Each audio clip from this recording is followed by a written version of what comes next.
एक object, let any object of mass m. Now please tell me with what force, with what is the force that will be acting on this body of mass m, which is placed near earth surface. This body of mass m is placed somewhere near earth surface.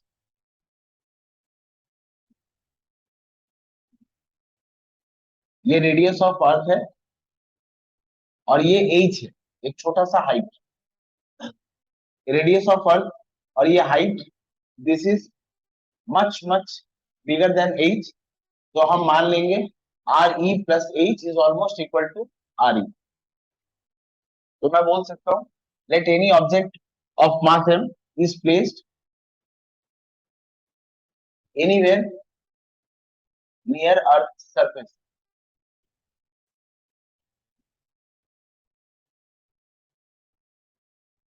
Question क्या पूछ रहा हूं समझ आ गया? बोलो कितना force इस object पे लगेगा अर्थ की वजह से? नहीं, 9.8 न्यूटन क्यों लगेगा? मैंने एक बोल रहा हूँ मास m।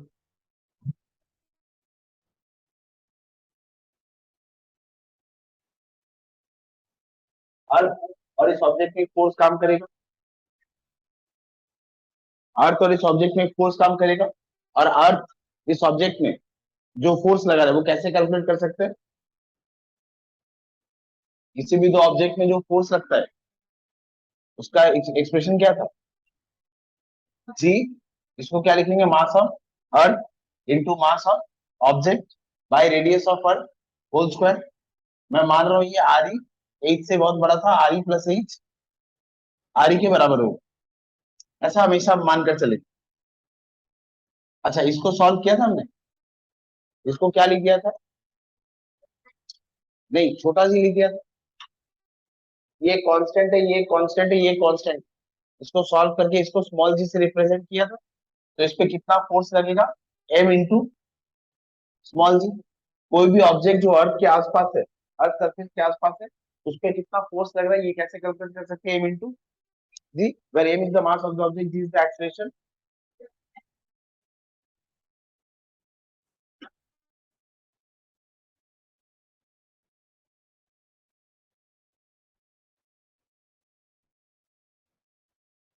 ये समझिए क्या फोर्स, ये बोला था ना मैं तुम्हें निकालने। अच्छा, फोर्स को अलग अलग तरह से डिफाइन कर, जब हम फोर्स कहेंगे तो वो ऑब्जेक्ट में एक्सेलरेशन की बात होगी। जब मैं बोलूंगा ऑब्जेक्ट में फोर्स लग रहा है तो तुम हमेशा समझना कि एक ऑब्जेक्ट जो हॉरिजॉन्टल सरफेस पर रखा है और वो हॉरिजॉन्टली मूव कर, इसमें जो एक्सेलरेशन होता है उसको ए से लिखते हैं। लेकिन यही एक्सेलरेशन जब वर्टिकली अपवर्ड्स और वर्टिकली डाउनवर्ड्स होगा तब इसको हम क्या लिखते हैं? A equals to G, when acceleration, सिर्फ ऐसे बोलने के लिए बोल रहा हूँ, व्हेन एक्सेलरेशन इज एक्सेलरेशन। और यहां क्या बोल रहा हूं? When acceleration is acceleration due to gravity. जब एक्सेलरेशन सिर्फ एक्सेलरेशन है तो हम कहेंगे फोर्स है, और जब acceleration acceleration due to gravity तो वो क्या है? फोर्स। लेकिन आज के बाद उस फोर्स को बोलेंगे वो वेट। इस फोर्स का नाम दे दिया वेट, याद रहेगा? When acceleration is just acceleration, force. When acceleration is acceleration due to gravity, force काम कर रहा है, बट इस फोर्स का नाम दे देंगे वेट, तो डिफाइंड रहेगा। मैं जब फोर्स, जब तुम इस एक्सेलरेशन की बात करिए कि एक्सेलरेशन ड्यू टू ग्रेविटी, अच्छा ये मास है, ये एक्सेलरेशन है, लेकिन नॉर्मल वाला एक्सेलरेशन नहीं, हॉरिजॉन्टल वाला एक्सेलरेशन नहीं, ये वर्टिकल वाला है, अर्थ वाला है, इसको नाम दे रहे ना एक्सेलरेशन ड्यू टू ग्रेविटी। ये भी फोर्स है, मास इनटू जी, ये एक्सेलरेशन है ना, तो मास के साथ एक्सेलरेशन का मल्टीप्लीकेशन फोर्स देता है, न्यूटन का सेकंड लॉ ऑफ मोशन। हमने डिराइव किया था एम इंटू ए, ये एम इंटू जी है, तो ये भी क्या होगा? फोर्स होगा ना? नहीं समझ?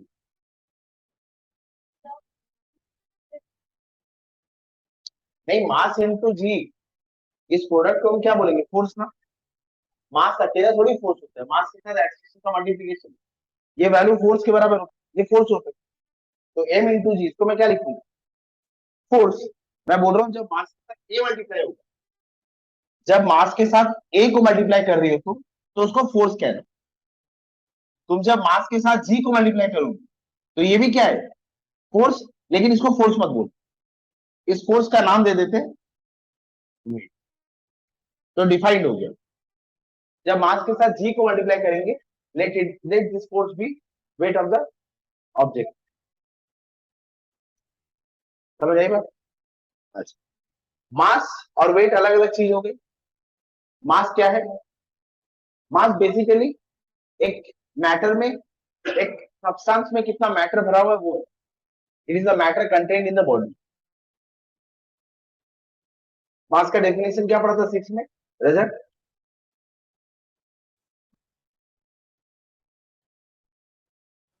Matter contained in the body. लेकिन एक ऑब्जेक्ट का वेट क्या होगा? Exactly exactly. वेट क्या है, द फोर्स। बैठो, वेट क्या है, क्या बताया, वेट क्या है, फोर्स। अच्छा, ये फोर्स क्या है, वो फोर्स जिससे एक ऑब्जेक्ट अर्थ सरफेस में अट्रैक्टेड होता है। What is the weight, what is weight of an object? It is defined as the force with which an object is attracted towards earth surface। अच्छा, मास कभी टाइम और space के साथ change नहीं होगा, लेकिन वेट क्यों चेंज होगा? क्योंकि जी का वैल्यू चेंज होता है। जी ऊपर जाने से कम होता है, नीचे जाने से भी कम होता है, सेंटर में क्या हो जाता है, जीरो हो जाता है। तुम कराई क्यों नहीं, कराई क्यों नहीं ऐसे? so weight of an object is maximum at the surface of earth, weight of an object decreases as we go up, weight of an object decreases as we go down, and weight of an object is zero at the center of earth। अच्छा, wait का और मास का और एक difference क्या होगा, unit. मास की unit क्या होती है, केजी, और वेट का यूनिट क्या होगा, न्यूटन। वेट क्या है, वेट दरअसल फोर्स है ना, लेकिन उसका नाम क्या दे दिया हमने, वेट। अच्छा, वेट का एक और यूनिट होगा, उसको कहते हैं ग्रेविटेशनल यूनिट। या फोर्स का एक और यूनिट होगा, उसको कहते हैं ग्रेविटेशनल यूनिट ऑफ फोर्स। देखो, कैलकुलेशन को हमेशा सिंपल रखा है। तुम्हारे पास एक ऑब्जेक्ट है 5 केजी, तुम्हारे पास एक ऑब्जेक्ट है जिसका मास 5 केजी, ये मास है। अच्छा, ये टाइम के साथ चेंज नहीं होती। अब अगर ये मास 5 केजी, इस पे अर्थ फोर्स लगाएगा ना, अट्रैक्शन फोर्स, अर्थ इसको अपनी तरफ खींचना चाहेगा। अट्रैक्शन फोर्स कब डेवलप होता है, अगर कोई भी दो ऑब्जेक्ट जिसका मास है पास पास में आ जाते हैं, उसमें अट्रैक्शन डेवलप हो जाता है। मतलब तुम ऐसा समझो कि अर्थ अगर अकेला होता तो हमें ग्रेविटी का कभी पता ही नहीं चलता। नहीं समझे, अर्थ अगर अकेला है, अलोन है, हम दूसरे प्लेनेट पे, तो हमें पता ही नहीं चलता अर्थ का अट्रैक्शन फोर्स है। क्यों? अच्छा, ये भी बताया था एक डिस्टेंस के बाद ये जी का वैल्यू क्या हो जाता है, जीरो हो जाता है। तो अर्थ से हम बहुत दूर अगर होते, यहाँ कोई ऑब्जेक्ट को हम, अच्छा सपोज यहाँ एक और प्लेनेट है दूर, यहाँ मैं हूँ और यहाँ रोमन है, ये एक प्लेनेट एक्स है, ये एक प्लेनेट वाई है, और हम यहाँ से बॉल बॉल बॉल बॉल खेलते, तो हमें कभी पता ही नहीं चलता कि कोई अर्थ यहाँ पे एग्जिस्ट करता है। लेकिन अब मानो एक दिन ऐसा हो गया कि ये दोनों प्लेनेट पास आ गए, हमें वो तो भी नहीं पता, और हम बॉल बॉल खेल रहे हैं, और हम देखते कि ये बॉल कहीं चला गया, तो अब शक होता कि गया कहाँ, इधर आना चाहिए था। अच्छा, फिर हमने खोजना शुरू किया, तो पता चला यहाँ एक और प्लेनेट, और फिर पता चला कि ये प्लेनेट, इसका एक नेचर होता है। क्या नेचर होता है, इसके आसपास अगर कोई भी ऑब्जेक्ट रहेगा तो वो उसको अपनी तरफ अट्रैक्ट करेगा। अर्थ के लिए बहुत सिग्निफिकेंट, मून के लिए ये वैल्यू 1/6। अर्थ में ये जो छोटा जी है, ये जो एक्सलेशन ड्यू टू ग्रेविटी है। अच्छा देखो, सपोज तुम्हारे पास, तुम 10 केजी, अर्थ तुम्हें कितने फोर्स से खींचेगा, इंटू 920, 980 न्यूटन फोर्स से अर्थ तुमको अपनी तरफ खींचेगा। हेलो। हाँ हाँ। जहाँ तक जो बताया वो उसमें कोई डाउट है? क्या होता है फोर्स? मास इंटू एक्सेलरेशन। क्या होता है weight? Mass into acceleration equal gravity. हाँ। अच्छा। अर्थ और ये जो जी का वैल्यू, 2-3 बार इसको अच्छे से देख लो।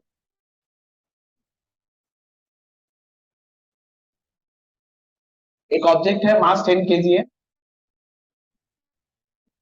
उसका वेट निकाल रहे। वेट, जब मैं वेट बोल रहा हूँ तुम्हें समझ आना चाहिए कि मैं फोर्स की बात कर रहा हूँ। Force with which body is attracted towards any another object.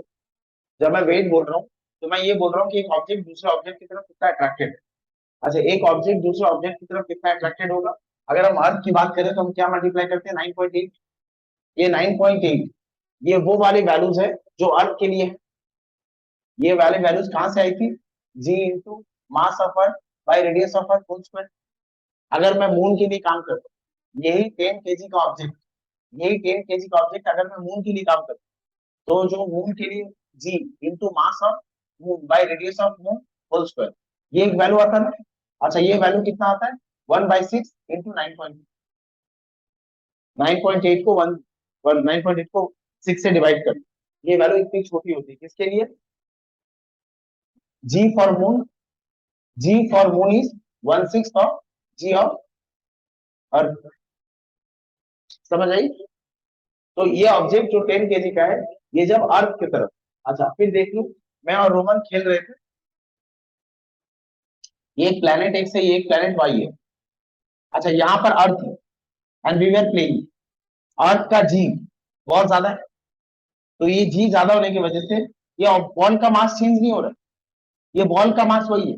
इस बॉल पे अर्थ कितना फोर्स लगाएगा, ये डिपेंड करता है इस ऑब्जेक्ट का मास इंटू जी। और क्योंकि अर्थ का जी ज्यादा है, तो अर्थ इस बॉल को ज्यादा फोर्स से खींचती है। अब मानो मैं और तुम बॉल से खेल रहे हैं और यहाँ पे मून होता, तो अर्थ जितने फोर्स से इस बॉल को अपनी तरफ खींचता, मून उतने फोर्स से ये सेम बॉल को मून कम फोर्स से खींचता।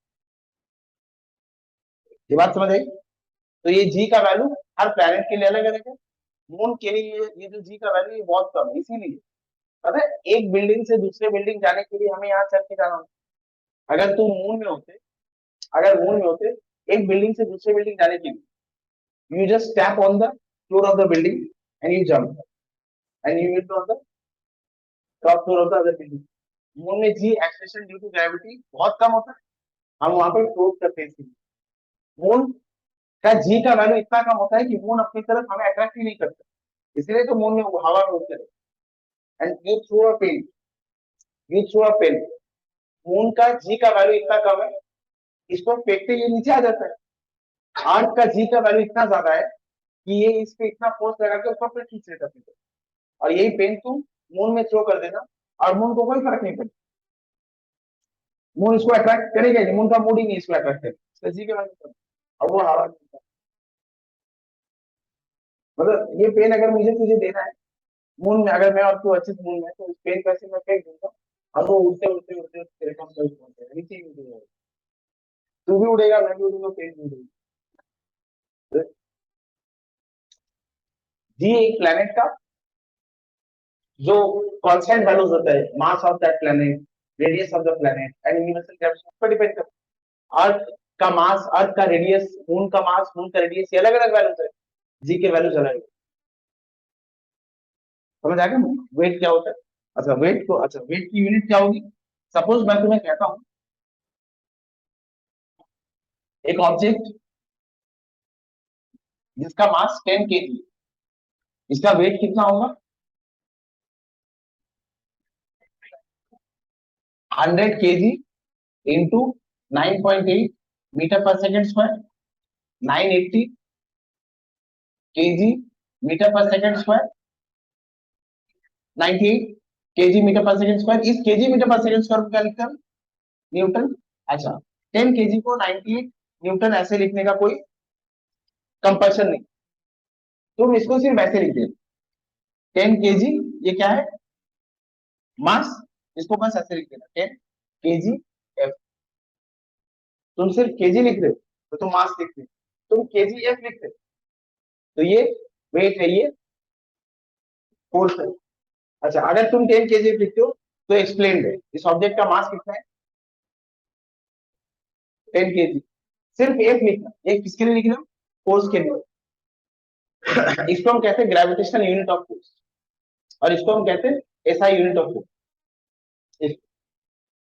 ये फोर्स की स्टैंडर्ड यूनिट है और ये फोर्स की ग्रेविटेशनल यूनिट। नहीं सर, ये फोर्स की यूनिट है केजी है, फोर्स की कौन सी unit, gravitational unit, gravitational unit, और ये फोर्स की स्टैंडर्ड यूनिट है।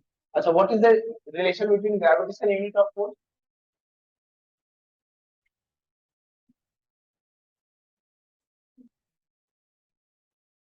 क्या है ग्रेविटेशनल यूनिट ऑफ फोर्स, बताए ना अभी।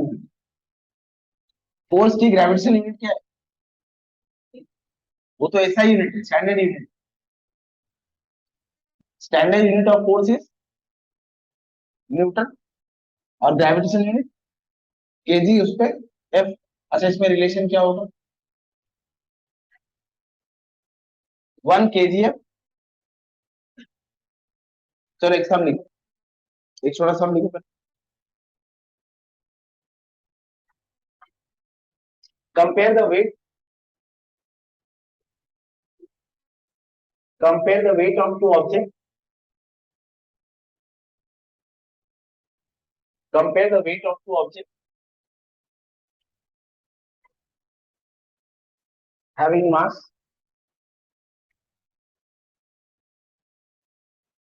नहीं, compare the weight of two objects नहीं, देखो compare the weight of an object, compare the weight of an object having mass 100 kg on earth and moon, on earth and moon, given g on moon is 1/6 g of earth।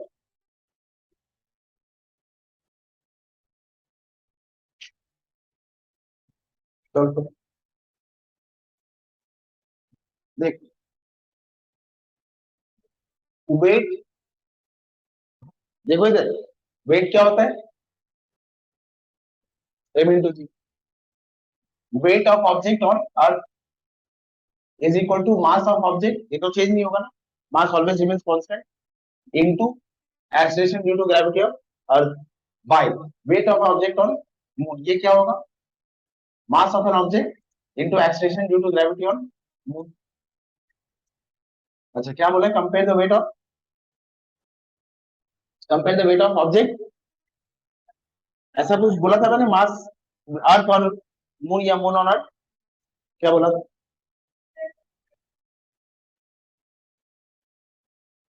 देख, ये M M same रहेगा। अच्छा, ये relation तुम्हें दिया, G M equals to 1/6 जी अगर होगा, जी by G M, ये क्या हो जाएगा, 6।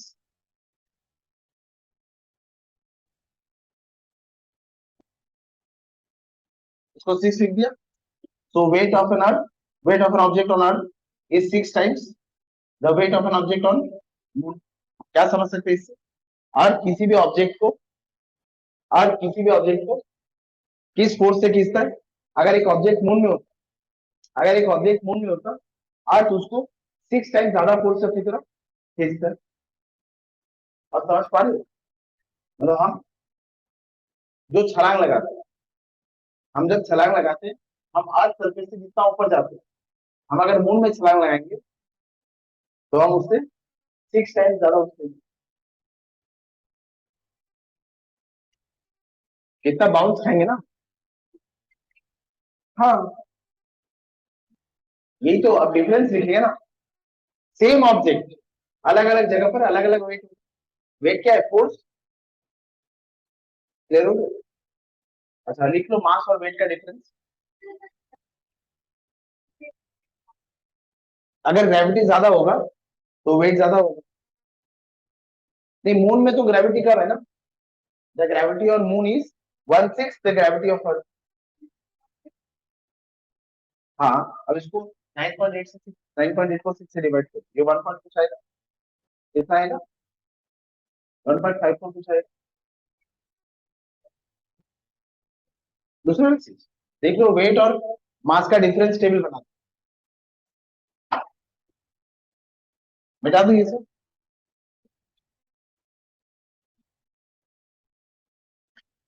मास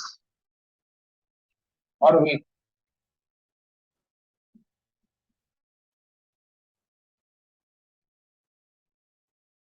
देखो इधर, ये सेम मास था लेकिन वेट अलग अलग है। It is constant everywhere, it does not remain, it does not remain constant. Second, it is the matter contained in the body, इसके लिए क्या लिख सकते हैं, the force with which, the force with which any object having mass m is attracted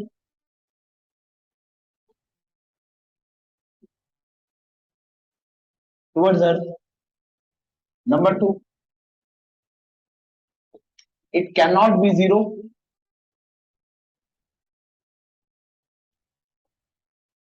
it can be zero at the center of earth, at the center of earth, g is equals to 0, weight m into c, m into 0 0. Number four, it is measured in gram, it is measured in gram and kilogram, it is measured in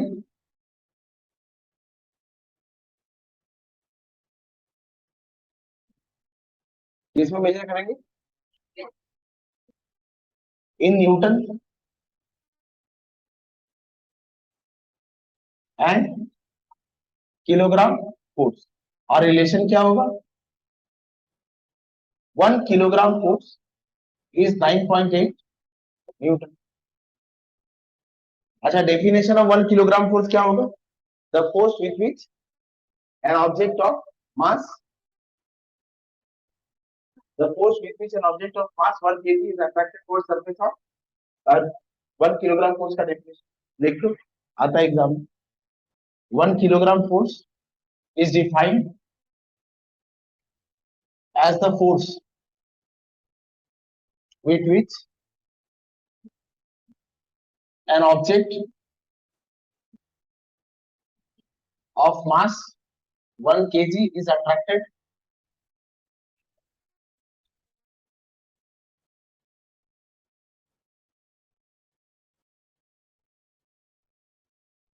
towards surface of earth।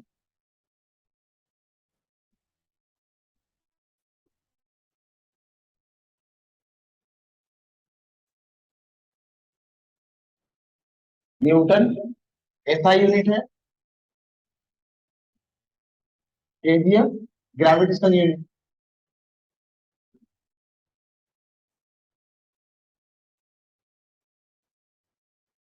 Hello, हाँ बोल, हाँ class,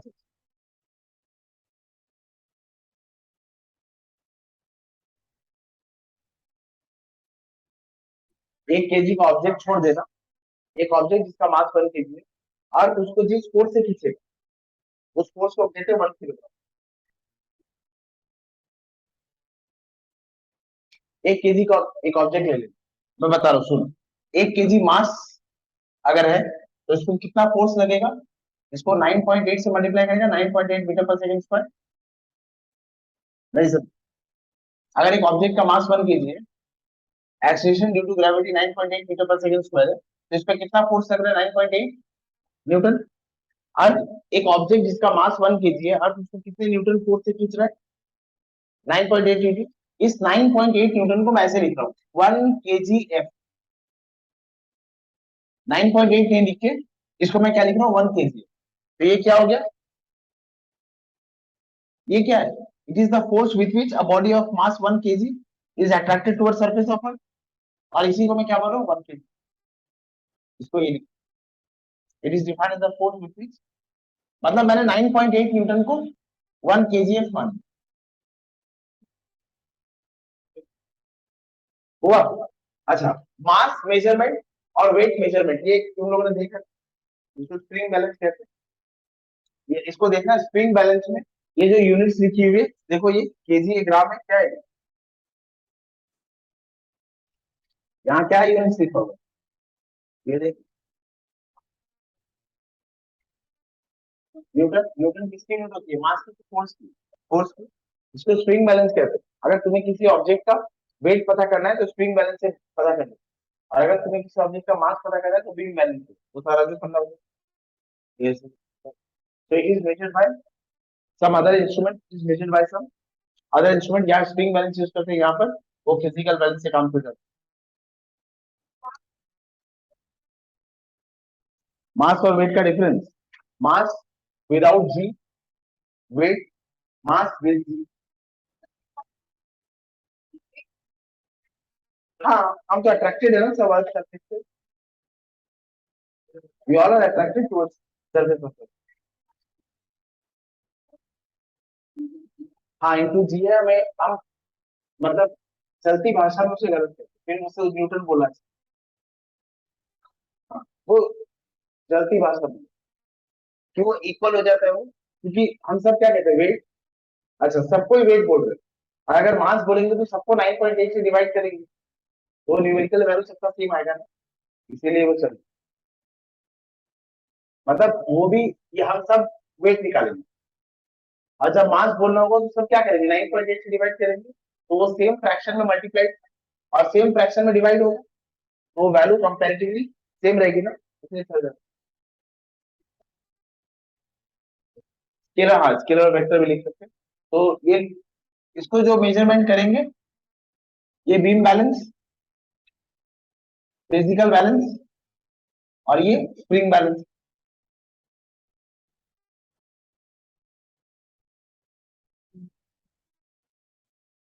और क्योंकि wait एक force है,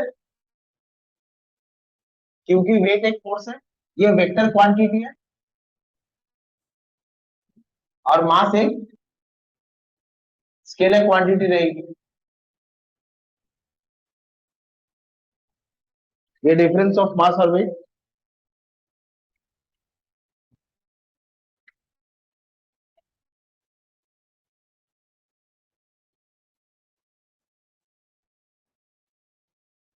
4, 5, 6, समझ आया मास और वेट?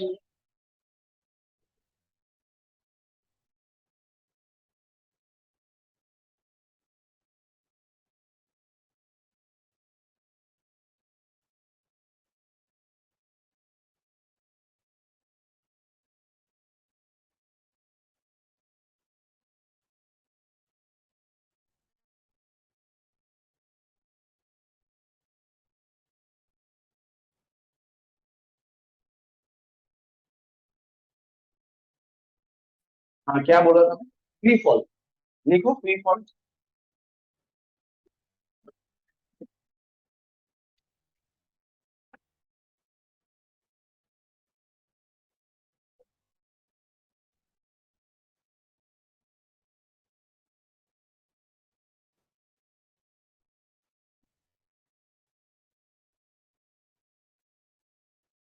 फ्री फॉल क्या होता है? दो object,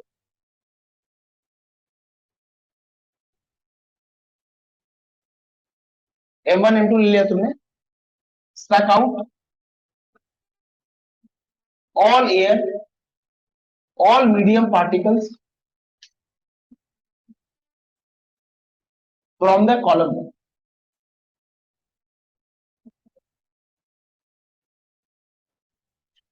So count all air and all medium particles from this column and let these two objects fall. They will fall under action of gravity only. यहाँ जितने भी एयर है, जितने भी मीडियम पार्टिकल्स है, सबको बाहर निकालो और अब इसको छोड़ दो. ये सिर्फ एक्सेलरेशन ड्यू टू ग्रेविटी के इन्फ्लुएंस में नीचे गिरेगी. This condition we call it as free fall. जब एक ऑब्जेक्ट को सिर्फ ग्रेविटी के इन्फ्लुएंस में गिराया जाएगा. अच्छा, सिर्फ ग्रेविटी के इन्फ्लुएंस में गिराने का मतलब क्या है? अगर यहाँ पे एयर पार्टिकल्स प्रेजेंट होंगे,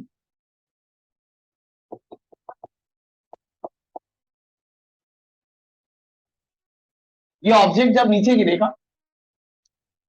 एटमॉस्फेयर क्या होता है? Layers of air.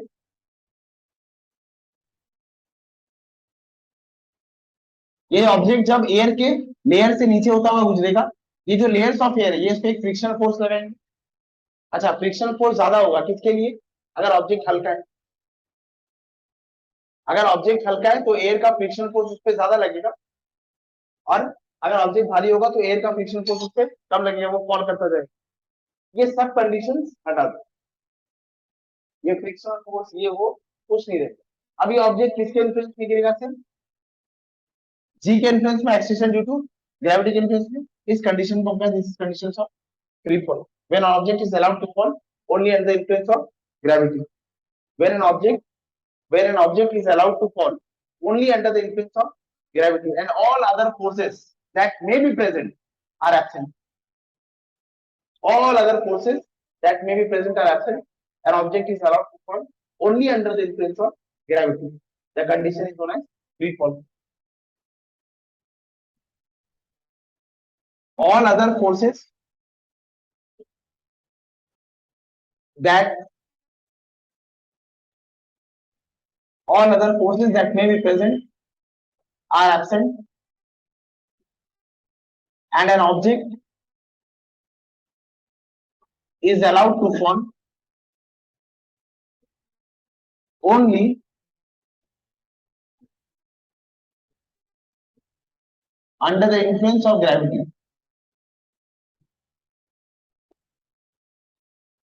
The condition is known as free fall. Equations of motion.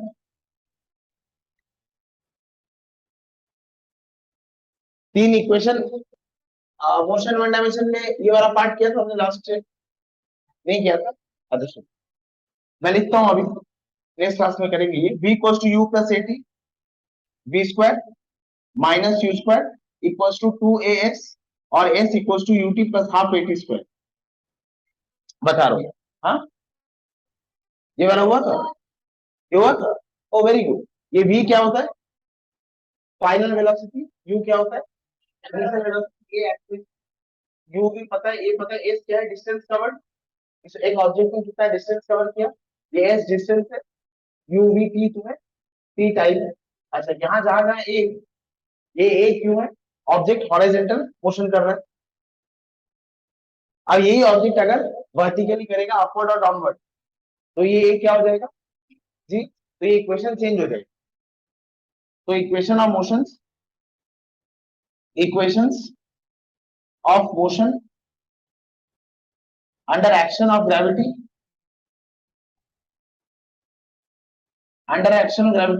a is equals to g, b equals to u plus gt, v square minus u square equals to 2g h, and h equals to ut plus half gt square. नहीं समझी? ये सारे a. Acceleration कब होता था? जब एक plane में ऑब्जेक्ट हॉरिजॉन्टली मूव कर रहा है तो उसे एक्सेलरेशन का नाम दिया था. अब इसी प्लेन में ऑब्जेक्ट ऊपर नीचे मूव करेगा तो ये एक्सेलरेशन क्या होता है? जी. तो ये जहां जहां ए था वहां वहां मैंने जी से रिप्लेस कर। अच्छा, जी के वैल्यूज पॉजिटिव या नेगेटिव हो, द वैल्यूज ऑफ जी लिख लो पहले।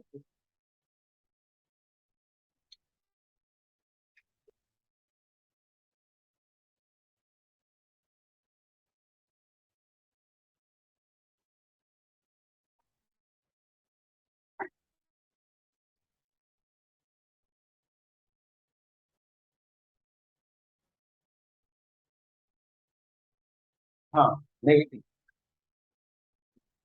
Force scalar.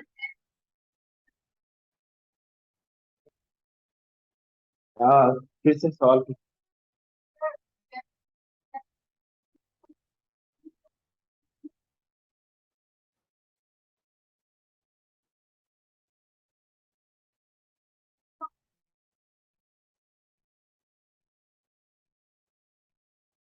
ग्रेविटेशन, अगर इस पेन की बात करूँ ना, इस पेन पे ग्रेविटेशन फोर्स लग रहा है इसकी वजह से,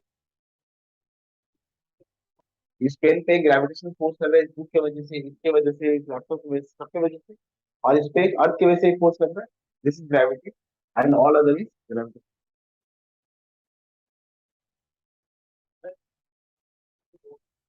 कौन सा? All other forces that may be present or absent and an object is allowed to fall only under the influence of gravity, the condition is known as free fall। ये चीजों को सिंप्लीफाई करने के लिए यूज किया है अर्चित। अगर एक ऑब्जेक्ट यहाँ से गिर रहा है, ये वाले क्वेश्चन हम सॉल्व करके तब तुम्हें समझ आएगा। मैं एक क्वेश्चन दूंगा कि an object is allowed to fall from a height of 20 meter from earth surface, what time will it take to reach the surface of. Question सुनो एक बार। मैं तुम्हें बोल रहा हूँ an object of mass 10 gram, an object of mass 10 gram is allowed to fall from a height of 20 meter from the earth surface, what time will it take to reach the earth surface. अब इस question को जब तुम solve करो, ये object जब गिरेगा तो इसमें जो लेयर ऑफ अर्थ है वो रेजिस्टेंस लगाएगा। ये सब रेजिस्टेंस अगर हम करते करते तो इसमें कैलकुलेशन टफ होता है। तो एक पल के लिए मान लेते हैं कि ये नहीं, तो कितना टाइम लगेगा। अच्छा, ये जो मैंने माना है कि इसको गिरने में कितना टाइम लगेगा, बाकी जो भी फोर्सेस इस पे लग सकते थे वो फोर्स मैंने क्या कर दिया, कैंसिल कर दिया एक पल के लिए। तो चीजें सिंप्लीफाइड हो गई। इसलिए क्वेश्चन में लिखा जाता है object is allowed to fall freely. तुम सारे क्वेश्चन पढ़ना ऐसे लिखे, an object is allowed to fall freely, सिर्फ ये लाइन है। और यही जब तुम 11 में जाओगे तब तुम्हें क्वेश्चन दे दिया जाएगा an object is allowed to fall, तो वो फ्रीली वर्ड हट जाएगा। तब तुम्हें ये सारे फोर्स कंसीडर करने हैं, विस्कस फोर्स, फ्रिक्शनल फोर्स, ये सारे फोर्स कैंसिल करके एक नेट फोर्स से काम करना होगा। जिनमें लाइन में तो चीजें इजी। क्या बोल दिया, ऑल अदर फोर्सेस में भी that may be present or present होंगे, लेकिन मान लेंगे नहीं।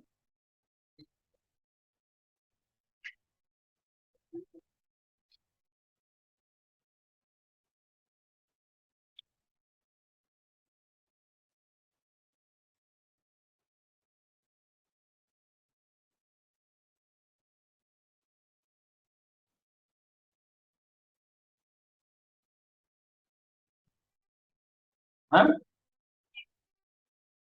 बोल दो। ये नहीं,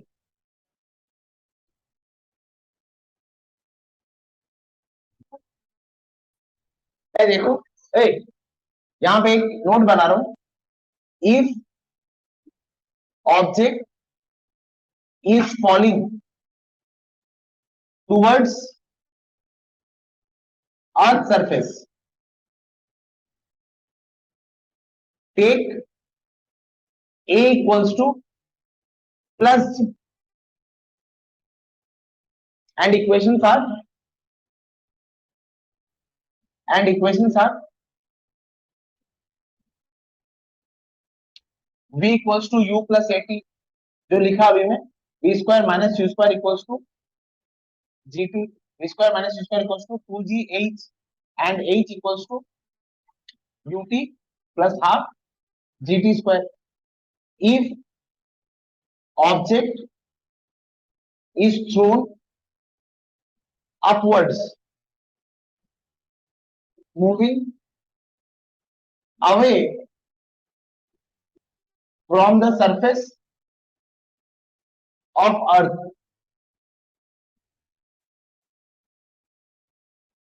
take a equals to minus g and equations are v equals to u minus gt, v square minus u square equals to minus 2gh, h equals to ut minus half gt square. समझे?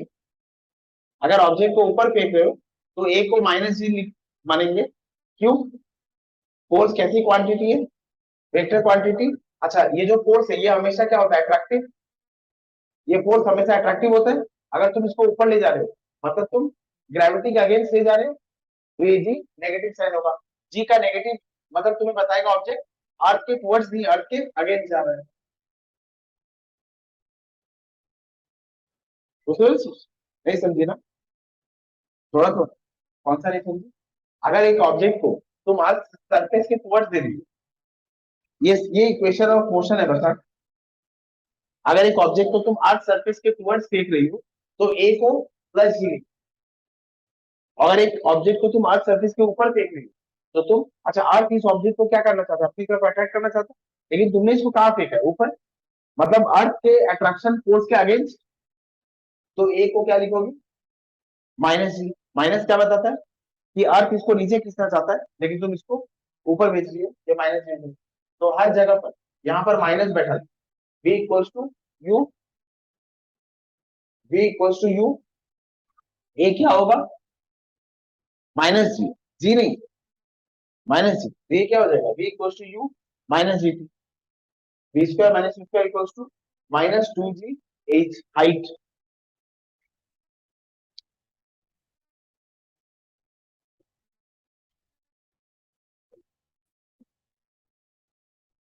An object is made to fall.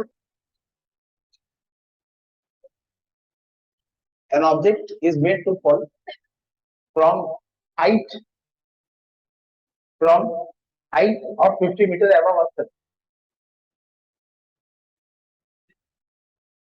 An object is made to fall from an height of 50 meters from the earth surface. Another object from the earth surface or above the earth surface की बात है ना? अर्थ surface से 50 metre के ऊंचे में एक object को फेंक दिया। अच्छा, second condition, another object is thrown upwards. Another object is thrown upward with the initial velocity of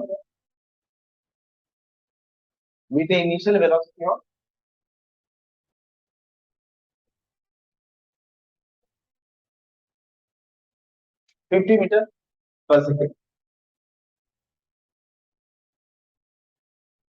50 meter per second. Question क्या है? An object is made to fall from an height from a height of 50 meter from earth surface. Another object is thrown upward from earth surface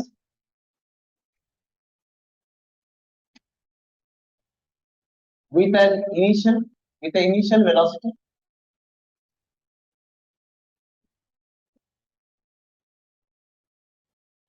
of 50 meters per second. Take g equals to 10 meters per second square.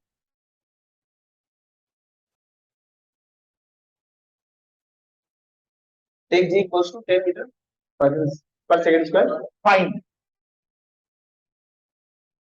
Find the time after which the two objects meet each other.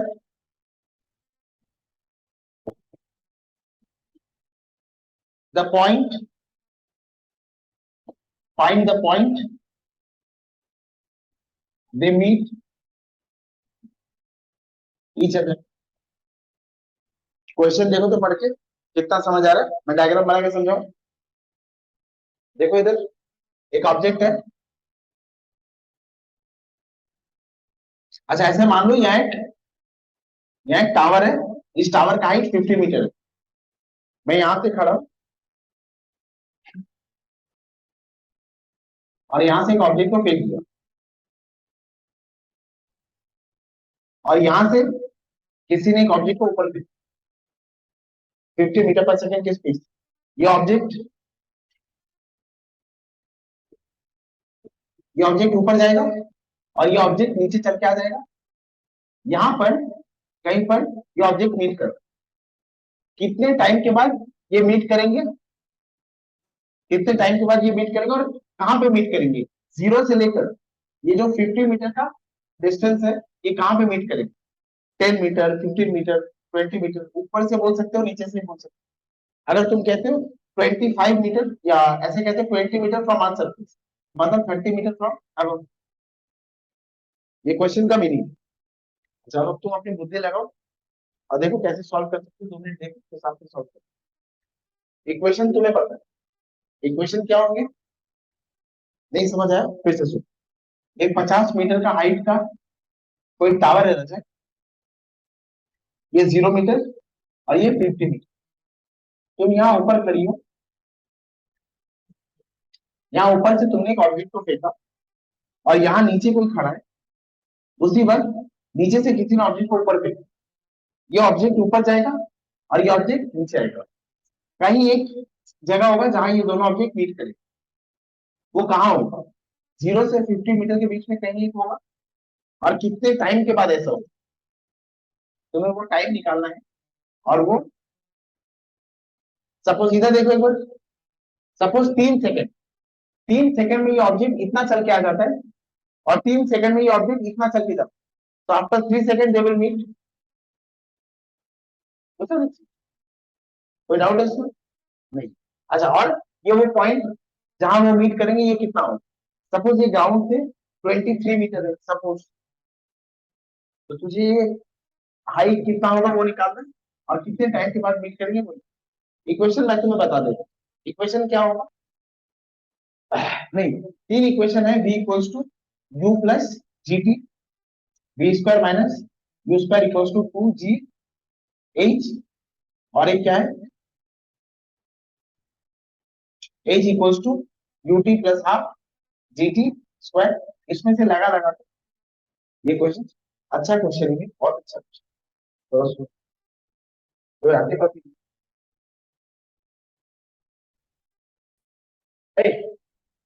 देखो इधर, अच्छा solve करो, solve कर दे कुछ।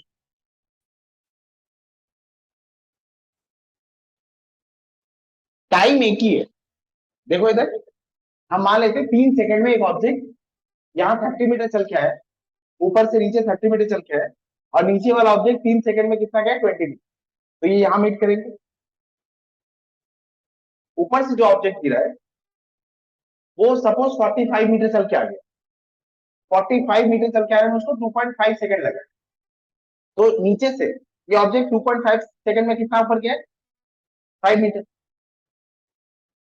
फिर से बोल, पूरा 50 मीटर है, एक ऑब्जेक्ट ऊपर से गिर रहा है, सपोज वो 26 मीटर ऊपर से चल के आया और ये ऑब्जेक्ट 24 मीटर चल के गया। ये 3 सेकंड में कितना चला है 26, और ये 3 सेकंड में कितना चला है 24। दोनों का टाइम ट्रेवल सेम होगा, एक ही टाइम में ये चलेगा कुछ अलग डिस्टेंस और ये चलेगा कुछ अलग डिस्टेंस, टाइम एक ही होगा, ये बात समझ आई। लेकिन पॉइंट या हाइट अलग अलग होगा। अब हाइट निकाल, मैं मान लेता हूं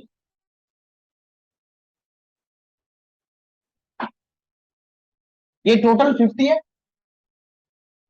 ये टोटल 50 मीटर है। जो ऑब्जेक्ट ऊपर से गिरा है रोमन, अब मान लेते हैं वो H1, वो H1 हाइट ट्रेवल किया, और जो ऑब्जेक्ट नीचे से फेंका गया है वो H2 हाइट ट्रेवल किया। अच्छा H1 प्लस H2 कितना होगा 50 मीटर। अब ये H1 और H2 हम जानते हैं, H equals to U T plus half G T square, ये एक इक्वेशन है, B square minus U square equals to 2 into G into H, ये इक्वेशन। और एक v equals to U plus G T, ये एक इक्वेशन। अच्छा, इसमें मुझे सिर्फ ये वैल्यू पता। मैं अगर कहीं से h1 निकाल लेता हूँ और h2 निकाल लेता हूँ तो मुझे इक्वल्स टू 50 पता है। अच्छा, इसमें से कौन सा इक्वेशन यूज करके h1 h2 आ सकता है बेटर? यहां से अगर सॉल्व करेंगे तो h1 क्या आएगा? अगर मैं यहाँ पर h1 निकालता हूँ, जब ऑब्जेक्ट को मैंने फेंका है ऊपर से, वो ऑब्जेक्ट मेरे हाथ में था, बिना समझे हाँ मत बोलना। जब मैंने ऑब्जेक्ट को ऊपर से फेंका तो उसकी वेलोसिटी क्या होगी? जीरो। ये बात समझे? उसमें very good. h1 is equal to, अच्छा इसको ऐसे लिखता हूँ, जीरो इंटू, इसको कितना टाइम लगेगा आने में, h1 ट्रैवल करने में, h1 ट्रैवल करने में t सेकंड लगेगा और h2 ट्रैवल करने में भी t सेकंड लगेगा। तो इसको क्या करेंगे, जीरो इंटू टी प्लस, अच्छा अभी ये नीचे आ रहा है ना, ये नीचे आ रहा है, अगर ये नीचे आ रहा है तो जी क्या होगा? पॉजिटिव। तो इसको क्या लिखेंगे, half G T square. h1 कितना होगा? Half G T square. अब मुझे क्या चाहिए, h2। h2 के लिए क्या करेंगे, मैंने ऑब्जेक्ट को मैंने ऑब्जेक्ट को नीचे से फेंका है। अच्छा, जब मैंने नीचे से फेंका तो उसकी वेलोसिटी कितनी थी? 50 मीटर पर, मैंने नीचे से फेंका ना, 50 मीटर पर सेकंड। तो ये कितना हाइट ट्रैवल करेगा, h2 50 इंटू टी, अच्छा प्लस हाफ, ऑब्जेक्ट ऊपर जा रहा है तो ये क्या होगा, माइनस जी, और ये क्या होगा, टी स्क्वायर। ये आया समझ में? नहीं है? अब इसको सॉल्व कर लो, ये वैल्यू यहां बैठा था। So adding 1 and 2, half G T square plus 50t minus half G T square equals to 50।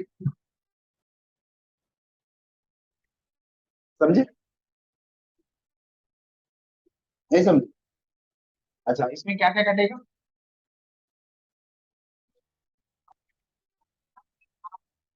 ये कट जाएगा। 50t इज इक्वल्स टू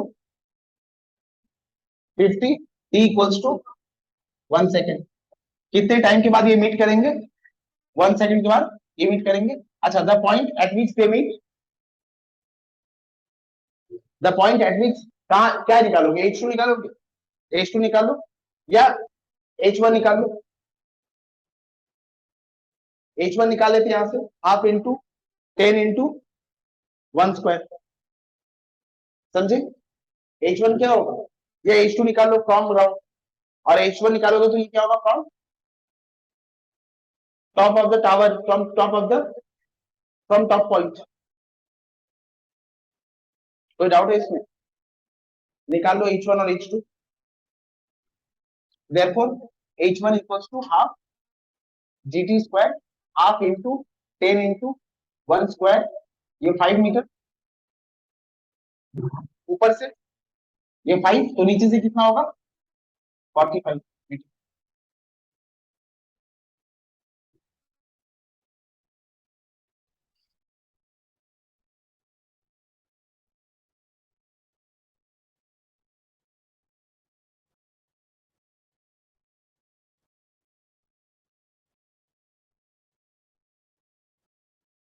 कोई डाउट है? रूटीन समझा क्या? बिना देख के सॉल्व करो।